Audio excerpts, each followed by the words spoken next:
Indonesiaku kaya raya. Bagaimana bentuk Indonesiaku? Iya, selamat datang dan selamat bergabung lagi di materi IPAS kelas 5 di fase C kurikulum merdeka.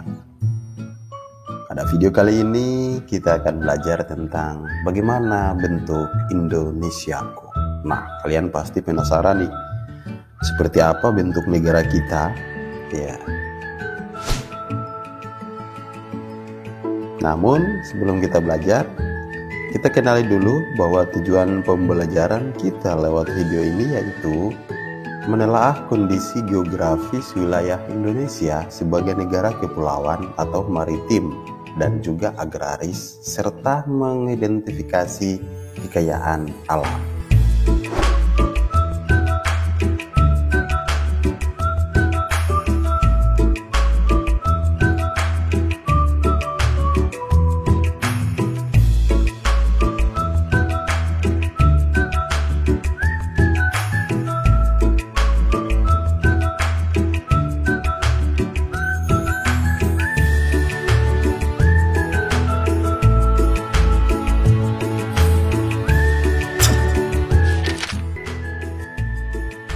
Inilah Indonesiaku.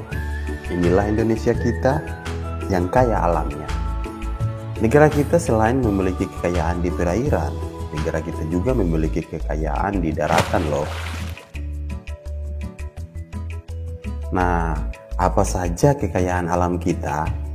Lalu bagaimana sebenarnya bentuk negara kita yang kaya ini?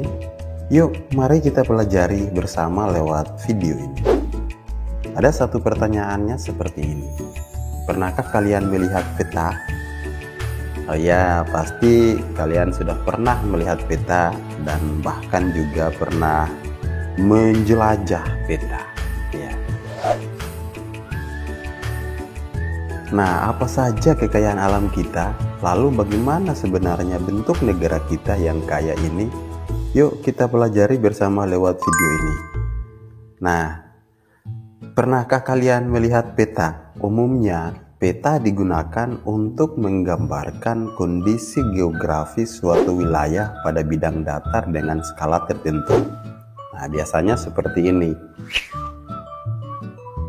Kemudian, melalui peta, kita bisa melihat bentuk wilayah daerah tempat tinggal, pulau di mana kalian berada, bentuk negara Indonesia, hingga bentuk tempat-tempat lain di muka bumi ini.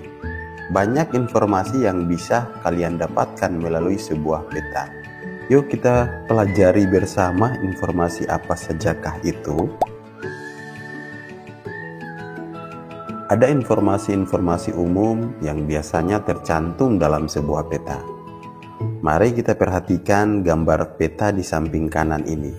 Apakah kalian juga menemukan gambar atau keterangan yang sama di peta yang kalian amati? Nah, coba siapkan sebuah peta atau bisa melihat buku teks kalian, lalu amati peta tersebut.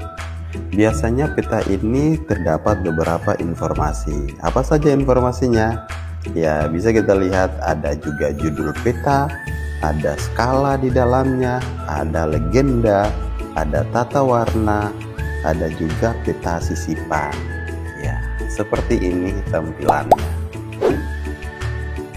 Nah, mari kita pelajari pengertian dari informasi-informasi yang kita dapat dari sebuah peta. Yang pertama, judul peta. Ya, dalam setiap peta perlu ada judul. Nah, tujuannya untuk menginformasikan jenis peta tersebut.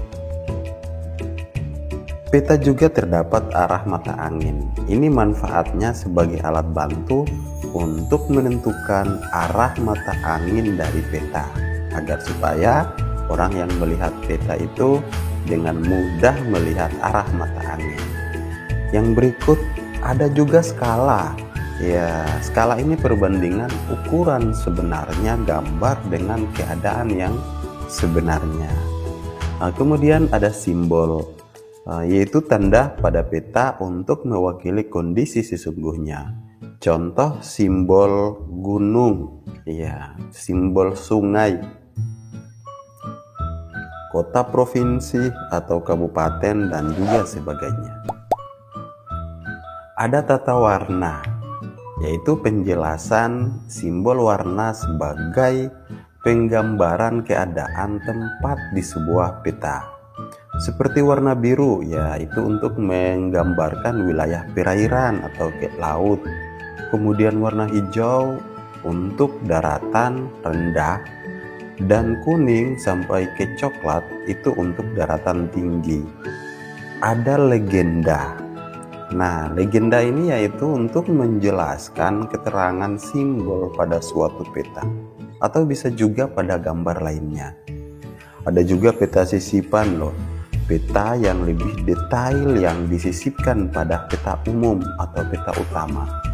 Pada contoh peta yang kita lihat tadi, disisipkan peta kota Mataram yang lebih jelas sebagai ibu kota provinsi Nusa Tenggara Barat.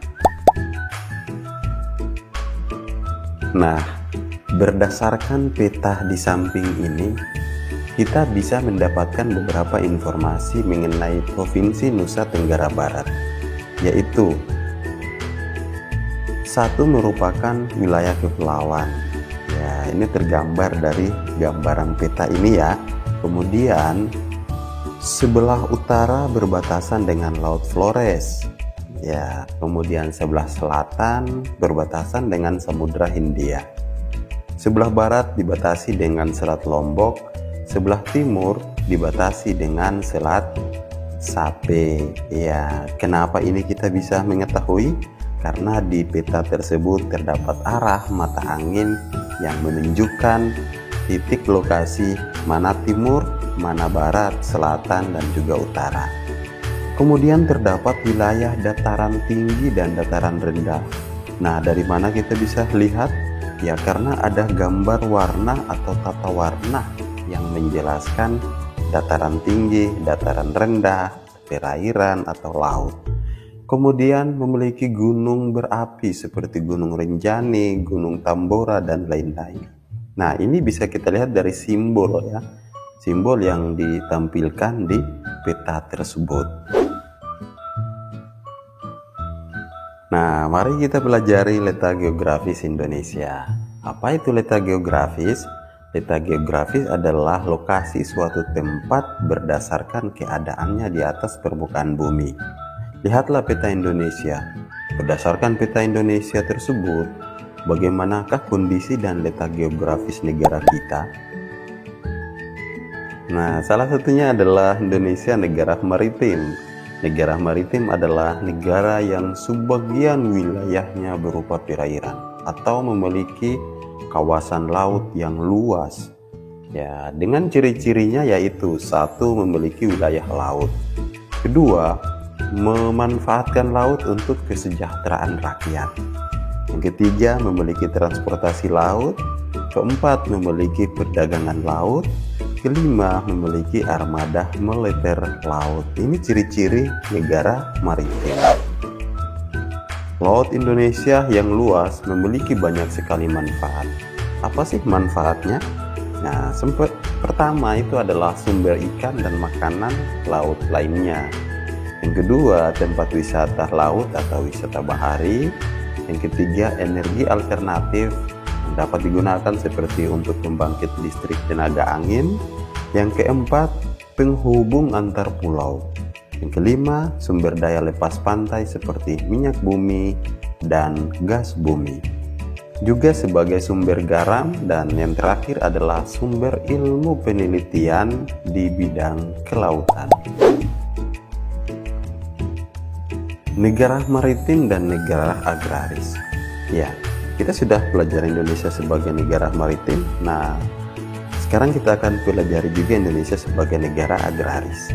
Masyarakat yang tinggal di daerah maritim maupun agraris tentunya memiliki budaya yang dipengaruhi oleh kebiasaan masyarakat dan kondisi alam daerahnya, yaitu budaya maritim dan budaya agraris. Hasil budaya bisa berupa benda seperti pakaian, alat pekerjaan, alat permainan, rumah, alat transportasi, makanan, dan juga permainan tradisional. Ya, kita bisa lihat misalnya pasar ikan ya. Pasar ikan ini terbentuk dari kebutuhan masyarakat pantai untuk dapat menjual hasil tangkapan mereka. Dengan adanya pasar ikan, masyarakat lain juga dapat dengan mudah memenuhi kebutuhan mereka akan hasil laut. Kemudian alat pemotong dan penumbuk padi. Nah, tentu saja alat ini dibuat untuk mempermudah petani dalam melakukan panen dan pengolahannya. Dengan semakin meningkatnya teknologi pertanian, peralatan tradisional ini sudah banyak diganti dengan mesin modern yang membuat kegiatan pertanian semakin cepat selesai. Kita pernah dengar juga ada istilah festival laut atau festival padi. Nah, kalian bisa lihat gambar di samping ini. Biasanya festival ini diselenggarakan sebagai bentuk rasa syukur masyarakat setempat kepada Sang Maha Pencipta. Selain itu, pesta ini juga sebagai ungkapan doa agar hasil laut atau hasil panen mereka tetap melimpah. Contohnya pesta laut atau hajar laut yang rutin dilakukan para nelayan di pantai Pangandaran, Jawa Barat. Setiap bulan Muharram, masyarakat Dayak Kayan di Bulungan, Kalimantan Utara juga memiliki pesta panen padi yang dikenal dengan nama Lep Mali au Kabang. Demikian video pembelajaran tentang Indonesiaku, negeri yang kaya. Semoga video ini dapat membantu kalian dalam belajar. Terima kasih.